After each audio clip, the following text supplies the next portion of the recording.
Hedge fund legend Ray Dalio, he runs Bridgewater Associates, world's largest hedge fund, saying, quote, "It's stupid to own cash in this type of environment."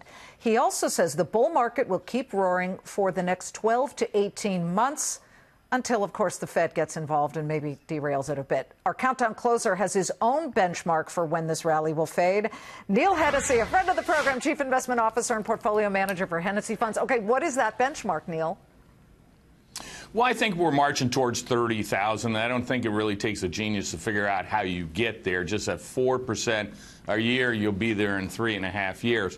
But more importantly, Liz, there's two factors that are driving this bull market, in my opinion. Number one, there is no euphoria whatsoever in the overall market, maybe in Bitcoin, but not in the overall market.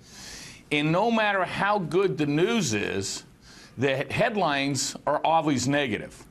So essentially, when I start to look at the 21% tax rate, everything being equal today, Liz, that means the PEs are going to drop from 22, maybe down to 19 or 18. That gives you a lot of room to run. And I know there's a lot of talk that the PEs are expensive now, but they're nowhere close to the end of the 90s, early 2000s. So I think we got a long way to run, especially with earnings going up and the capital expenditures that will be happening in our starting to be announced every day now. So this FOMO, this fear of missing out, people are not too late because the retail investor on balance still has some dry powder in the form of cash waiting to put it to work. But I think we're all thinking to ourselves, oh, but I know it. The minute I put my money in, the market's going to fall. You say no, that we'll hit 30,000 before we have a significant correction?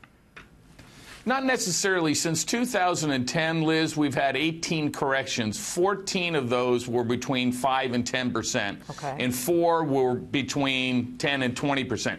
But the market snapped back very quickly and went to new highs. So you will have a correction. The infatuation with these index ETFs, at some point in time, somebody's going to want to sell that's going to beget more selling, and they all own the same companies in the same percentage, so they're going to have to sell at market, and we'll have a real quick downdraft. But it's not going to be the end of the bull market. All right. This market reminds me of 82 to 2000 when it was up each and every year, Liz, with the exception of 1990 down 0.5%. I remember the late 90s and that froth. It doesn't exactly feel like that because people are doubtful, but you just said that a lot of people are in the same stock. One could argue it's the FANGs. Give us 3 names that aren't overrun by too many bulls. Well, I think you got to look at themes, and if you start to look at the disasters that the United States experienced in 2017, be it the Northern California fires or the hurricanes in Florida and Texas, there's going to be a lot of building. So you can look at KB Homes or Boise Cascade as a material provider. Yet at the same time, people are still being cash conscious and want to spend their money wisely.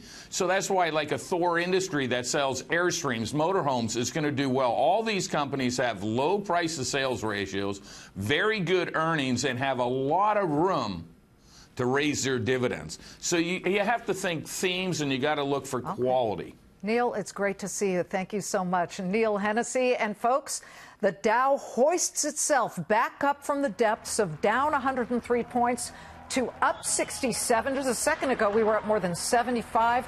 We are watching an all-time record for the Dow and the S&P. NASDAQ not there. Actually, the S&P, let's say that's too close to call. On a very interesting day, we've got Ford earnings coming right up on after the bell. That'll do it for the Clayman Countdown. I'll see you tomorrow.